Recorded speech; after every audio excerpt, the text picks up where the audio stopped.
Do you want to start with the papers? Because there's so much in these papers today in terms of not only the fact the two Ireland games coming up, but I don't know. Should we start with the disgrace in Sofia last night? You know, Yeah.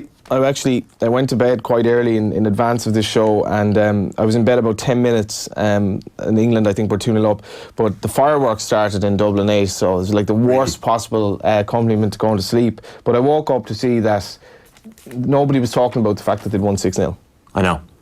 I had the game on. I watched most of the first half and kind of was working away and watching the game at the same time. So you look up every so often and you go, why have they stopped? But clearly they stopped 2 or 3 times because of the racist chants and the racist abuse that was happening. And not only that, but like Nazi salutes as well. And this thing kind of, I suppose it can be overstated in that it could be 3 people doing it, 3 absolute idiots who shouldn't be there. But at the same time, it's really difficult to know what the players should do. And the England players seem to behave with an awful lot of dignity. This is the mirror. UEFA must act after Sofia racist shame. Raheem Sterling and his England teammates defy disgusting racist abuse to hammer Bulgaria and make qualification a formality.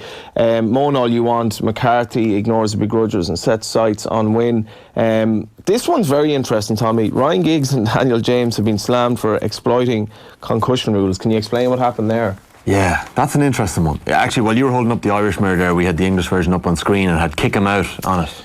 Yeah. So obviously we have Mick McCarthy in the back of ours, but we'll come back to Daniel James in just a second because there's a lot happening in the English papers. Yeah, so it's actually on the top of it's on the top of and there you have the front page as well, England stand tall against racists, but the Daniel James and Ryan Giggs makes the back page of the English version, the British version. So Daniel James gets absolutely poleaxed, he gets nailed, and he's lying prone on the ground, and you're thinking, this could be a bad concussion. He's gone here, he's knocked out, he's out cold. And when the replays are slowed down, he doesn't actually get hit in the head. And he admits afterwards that he was just being cute. You know, lie down there, lads. The boys have the momentum. Giggs said when the physios came over, there was no problem. He stayed down and was a bit streetwise. He was showing a bit of his nous. He passed all the concussion tests half-time. And then the admission angered the chief executive of Headway, a brain injury charity. Peter McCabe said, Ryan Giggs' claim that the players being streetwise was staying down, appearing to have not been knocked out, is shocking. If that's the case, and James was acting, it raises serious questions about the players' understanding of the seriousness of concussion. I think it's going to become a bigger and bigger issue in football, in GAA. It can't happen in rugby, because in rugby, if you've got a head injury or if there's any suspicion of a head injury, you're either off for 10 minutes or you're gone for 3 or 4 weeks. And, in football, they're starting to get a bit smarter around it. And, in the NFL, there's all these massive lawsuits to do with concussion. Who knows what's going to happen down the line when it comes to football? There's been little bits and pieces happening around that. I think they're still a bit kind of blasé about it, and the same in Gaelic games, because not understanding maybe the dangers involved.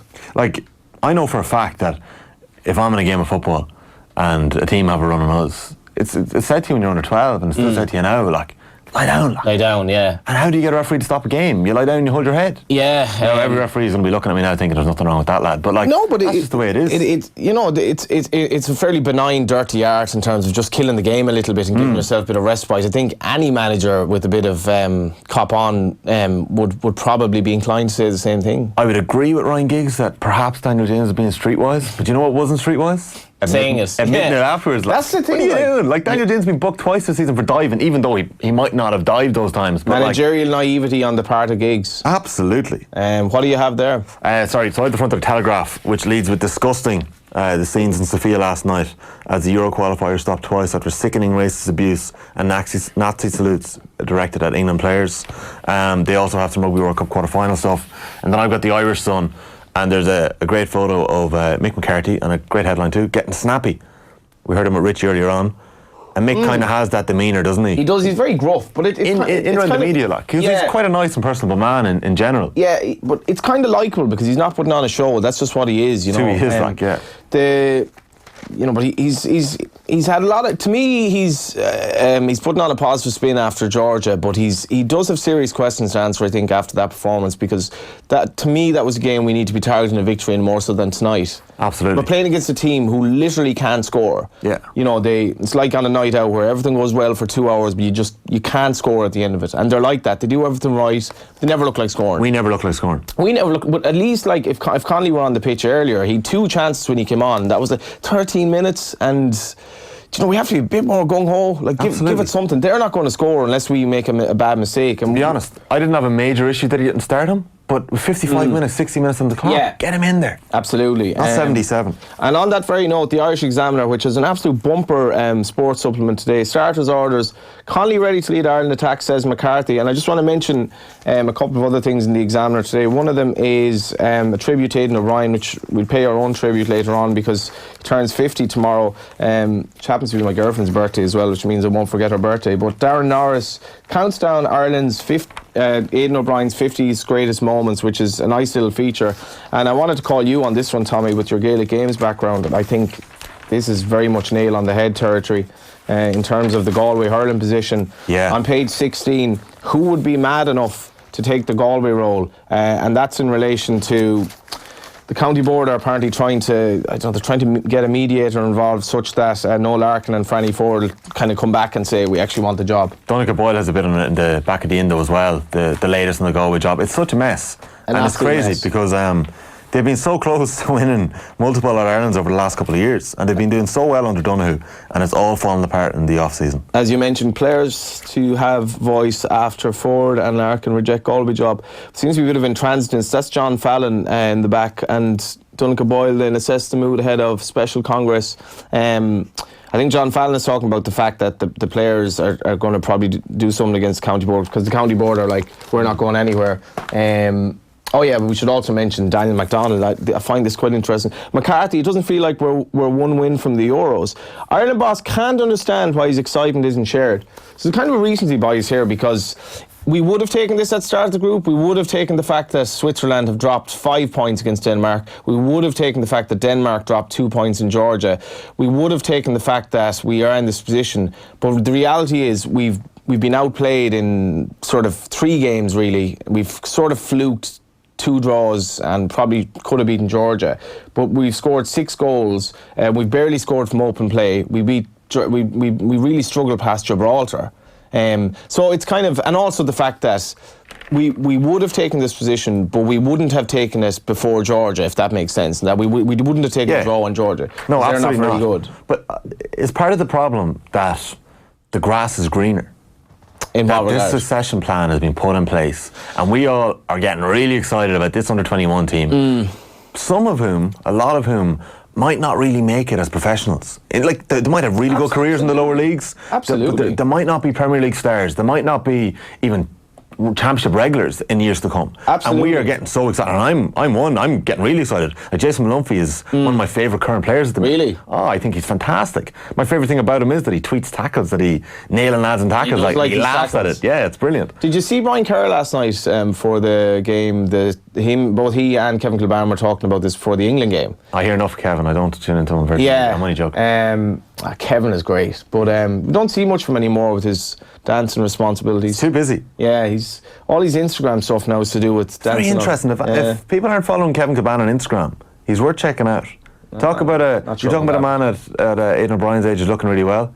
He does look well. I know Kevin's not 50 yet, but in terms of a man at that age doing Instagram stories and becoming an influencer, you might say. An unbelievably sexy man, in fairness. But Brian Kerr was saying that I thought this was interesting now, because Brian Kerr has a great reputation in Irish football, but I found him very conservative as a manager when he was the Ireland manager. I thought we were very defensive in games we went 1-0 up, even though Brian had some very good players there at the time, and he definitely should have gotten another term or whatever, but he defended McCarthy, and he was making an interesting point. He was like, international football is not easy. You can't just rock up and kind of take to it like a duck to water. But then I was like, well, who do we have if Connolly's not starting? Who do we have? So what's the alternative? I know. And he took to the Premier League like a duck to water. Yeah, exactly. Do you know what I mean? Yeah. There are certain players coming around once every so often, and Aaron Connolly... He is one of them. He just seems to be one of them. I've got the back of the Star here. Johnny Jaws has been quoted. I'm not actually sure where John was talking. It wasn't an off the ball in his usual Thursday slot, but Kieran Cunningham has a piece on there. Don't kill Kenny plan. Giles will turn his back on Ireland if FAI ditch deal. So So we'll probably hear more about that during the week. But there's no word that they're going to ditch the deal. That's not going to happen, is it? That'd be a complete mess. No, definitely. Like the FAI actually have I don't think they have the authority to do much at the moment in terms of the mess that it's in. And I think they'll be quite populist in anything they do. It was interesting, Noel Mooney actually, he mingled with fans in Georgia, and he's, in fairness to him, he's certainly put himself out there in terms of like kind of talking to people. I think he has a Twitter presence. Well, Noel is actually quoted here in a piece in the Star with Mark That was McCadden. interesting, yeah. Care comments baffle Mooney. FAI General Manager Noel Mooney has questioned whether bitterness has prevented Brian Kerr from accepting an offer of a meeting. And this is from podcast, I think. He was speaking to the Lansdowne Roar podcast. Yeah. There's some very interesting quotes here. There is. What, Kerr didn't hit back last night, did he? I haven't seen it anyway. I don't think he did, or he didn't. I don't think he was actually, it was brought up, but he's a real dig here. He said, we all would love Brian to be part of Irish football. It is his prerogative if he chooses not to help the strategy of the game. People should ask why they can play a role in making football better rather than moaning and groaning. That's easy. You can make a lot of money if you moan loud enough. Thought that was a big dig. We'll have to hear from Brian on that. We will, absolutely, and Brian does his media work. I think he's very good. Yeah, and absolutely. Yeah. I don't think Brian has any interest in going back into management. So what are you going to do? Yeah, you know. Sorry, the Star also has Hansen's warning for Schmidt. Like Steve Hansen's mind games, like his mind game. He knows what he's doing when it comes to stuff. I do enjoy this sub because Czech was having a pop as well. Czech and Jones are fantastic. Yeah, I mean, like. I'm a peripheral fan of rugby, but Eddie Jones I find an absolutely intriguing character because, like, I'd say he's easy to hate, but at the same time he's very entertaining. I think he's fantastic. I've got the UK Times. Racist shamed as match halted. There's also a piece here, Nike shoe is unfair. We had a fascinating piece with Carl Dennehy in studio after he was in Doha last week, talking about all the fallout from Doha. But one of the most interesting stuff was he was going to Vienna to watch Eliud Kipchoge run the sub-2-hour marathon, which he went on and did. That's right. But you want to listen back to that shoe. Like, I'm not going to paraphrase it, like, but there's like a special graphite in the shoe, and you know, people been knocking off 4 minutes off the personal best, and it's not available to the public yet. So, you going to buy one? No, there's no point buying it. You can't wear shoes on the football pitch, Johnny. No. Nothing's going to knock 4 minutes off. Running isn't your thing? Oh, I can run, but I wouldn't be the quickest off the mark. You've had your injuries down the years? I've had a couple in the last couple of years, yeah. Yeah, I had surgery on a hip and groin issue last year, and a bit of a knee issue earlier on this year. Like, but sure, look, that kind of happened, kind of comes with the territory. On the way back. There's also fake concussion row. Giggs criticised for claiming player was being streetwise. As we mentioned earlier, Ryan Giggs' moral code coming into question again. Call back Tom Lawrence very quickly. Yeah, the Racing Post Stradivarius faces late Champions Day call, and that's the star stare in training as in relation to the Ascot. Richie Farsell has a lovely profile on Aidan O'Brien with a view to his birthday tomorrow. And back page, do they tip Ireland to beat Switzerland? No, they do not. They don't. Ireland's group rivals can land vital victory in crunch contests, and without making you not buy the Racing Post, they tip Switzerland -1. Like, we don't generally lose by more than a goal. We don't. Kasper Schmeichel had an absolutely sensational game for Denmark the other night. Can Darren Randolph pull off the same, and Aaron Connolly turn up with a little Poulsen break and finish? We're reliant on Connolly producing a bit of magic and/or a set piece. We need to change up the midfield a little bit as well, don't we? Oh, what midfield? We don't have a midfield. It's crazy. Like, your boy Malumbi, would he have done any worse? Generally. No, genuinely. Probably not, but there are a couple of options there, like Alan Brown. Yeah, I think Alan Conor Brown is not a bad player. He gave away the ball a sensational amount of times, but he's not bad on the ball. Actually, it's interesting as well because Daniel McDonald, who we will hear to, he has like you know the way they give the kind of predicted team, but they put probable after it. Like, there's no way you can put probable ahead of any Irish team tonight. It's very, very hard to call. I've got the Guardian here. Cheka says Jones's invite for Australian steward is weird. More mind games between the Australians and English building up to the game. Sofia shame, again, the racist abuse in Bulgaria. And then Ugo Monye, the 7 Nations, why it's time to invite Japan. That'd be interesting.